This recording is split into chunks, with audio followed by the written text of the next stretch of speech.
Televisa presenta.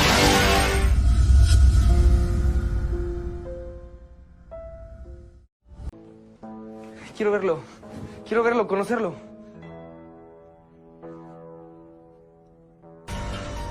¿Qué? ¿Es negro? ¿Mi hijo es negro? ¿Negro? That's racist. That was racist. Yes, the Mexican soap opera, or as we Latinos know it as. Te voy a dar una paliza que no vas a olvidar en tu vida inválida del demonio. ¡Déjala! ¡No se le ocurra pegarle! ¡No estoy feliz! ¡Quita esta vieja zorra! ¡Por favor! ¡Que la voy a matar! ¡No, por favor! ¡Dios mío! ¡Cállate! ¡Tú besándote con mi hombre! ¡No, por favor! ¡Ya mi propia casa! ¡Yo te digo! ¡Yo también voy a dar lo tuyo, gata maldita!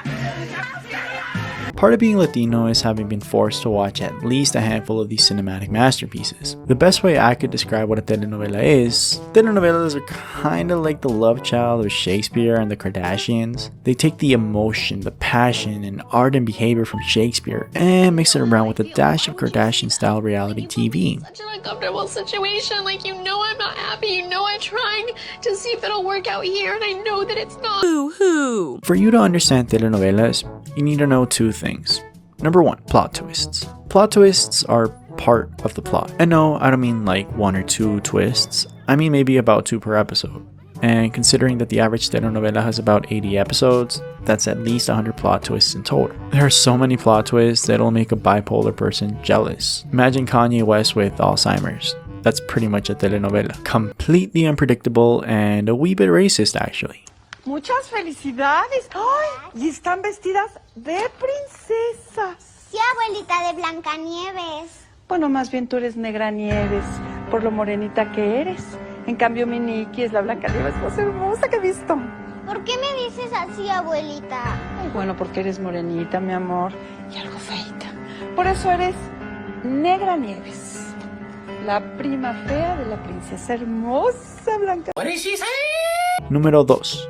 Romance and drama. There is so much drama in a telenovela that sometimes you forget that maybe you left the rice on and it accidentally burned because you were distracted by Ruby. The plot line. Of course, the plot line. Ruby's plot line. What were we talking about again? Oh yeah, romance and drama. There is so much drama that if you were to look inside a dictionary for the definition of drama, I wouldn't be surprised if a novela just popped out of the book right there at that moment. And just as much drama, there's also romance. And may I say, the romance for me is the funniest shit ever. First of all, everyone looks like a CGI version of the Kardashians. Like, I have never seen any unattractive character, except for you.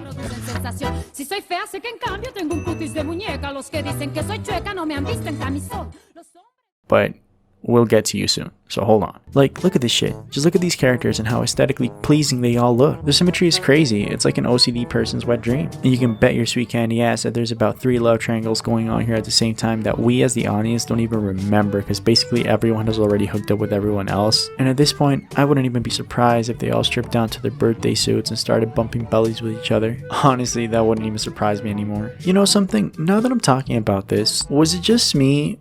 Or when I was growing up and I watched telenovelas with my family and a sexual scene came up, it would be like the most awkward thing ever. Could have been watching a novela with your parents and when the commercial came on, you just happen to go to the bathroom. And then you come out of the bathroom and are greeted by a scene straight out of the Pornhub. And you, being the awkward 10-year-old you were, you had to find some way of leaving the room again. I used to say some crazy shit like, oh no, I forgot to pee. Or, oh no, I flushed, but I should flush again. You never know, there might be something coming back. Perhaps. It was just so awkward. Anywho, the basic gist of a telenovela is a love story. I can't really think of any novela that wasn't one. Maybe Rebelde could be considered not only a love story, but also a pop band group formation thing. I liked Rebelde. Rebelde was fun.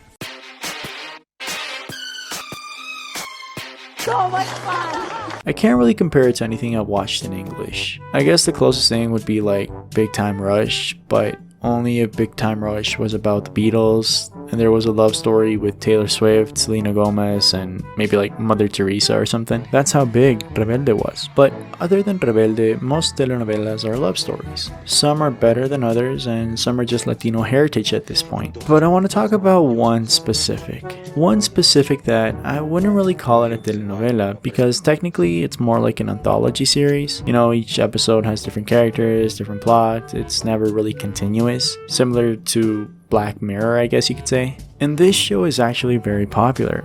I'm pretty sure if you're a Latino, you know what show I'm talking about. But wait, before I continue, hold on, there's like a breeze coming in. Let me just close the window real quick.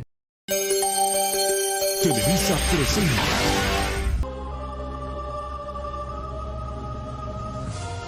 Rosa de Guadalupe, or better known as La Rosa de Guadalupe, is probably one of the greatest human creations to have ever come out from our species. ¿No viste las fotos? Me trajiste a otra, y además fea. ¿Dónde está la chiquilla de la foto? Soy yo. Pues no te pareces. Le puse filtro. Some put La Rosa de Guadalupe on the same level as Citizen Kane or Frasier. I personally put it on the same level as SpongeBob or The Simpsons. Let me explain why. You see, La Rosa has this unintentional comedic element to it that if you're an abuelita or older than 60 years old, you can't really appreciate it or notice it. La Rosa de Guadalupe deals with real life problems and the negative impacts that these problems and personal decisions can have on a person. You know, you have your typical problems such as drugs, cheating, whatever this is. ¿Sabes qué es esto? Sí, es un cigarro de marihuana. Te lo juro que yo no sabía. ¿Qué?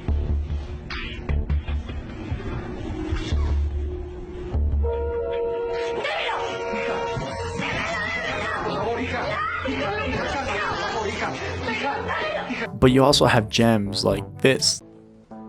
Quiero verlo, conocerlo.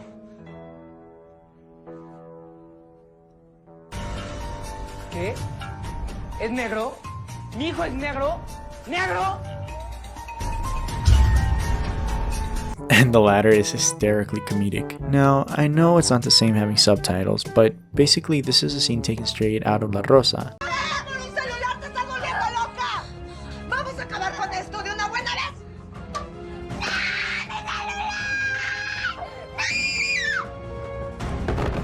¡No! ¡Mi nieta! This kind of shit, I don't really watch the show, but when I do, it's because of this. On the other side of the autistic spectrum, there does exist a telenovela that is highly regarded as one of the greatest TV shows ever produced. It has even spanned to countless remakes all over the world, even America. Betty la Fea, considered by most the greatest telenovela to have ever been created, is actually not even Mexican, it's Colombian.